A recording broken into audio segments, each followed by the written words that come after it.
So we know of at least 3 suspected chemical attacks in Syria this year alone, and scores of others in the past few years, prompting a lot of questions about what the Obama administration did and did not do to stop the Assad regime. Remember, they insisted that Syria did not have any more chemical weapons. Watch.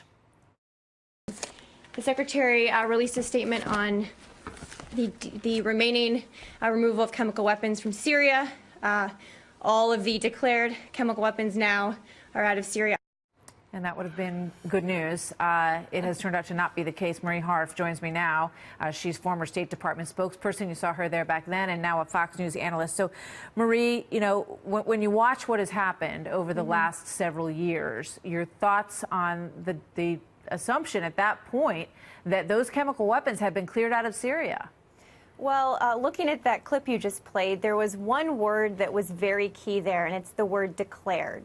The 1,300 metric tons of chemical weapons that the Syrian government declared were removed. And I would note that's more chemical weapons than we went to war over in Iraq. Those are weapons that if we hadn't gotten them out of the country, very likely would have fallen into the hands of ISIS.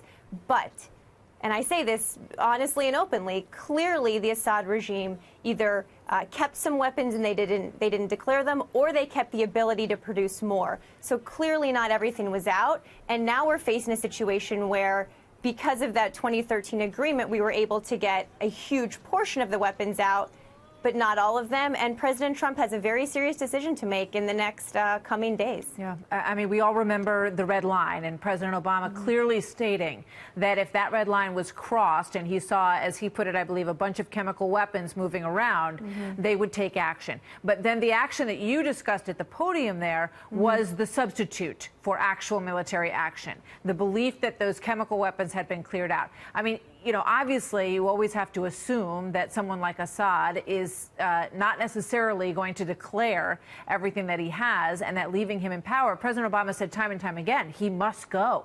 Hillary Clinton said he must go. So trusting his word that you got them all may have been a mistake. Well, it wasn't trust. I mean, we did destroy, again, 1,300 tons of chemical weapons is no small feat, particularly in the middle of an ongoing war. That is true. But I think what we've seen from military action, and look, I supported President Trump last year when he took that military action after the last attack. That also didn't stop President Assad from continuing to use the chemical weapons he had left. So there are no good answers here. I wish there were. These are all tough choices.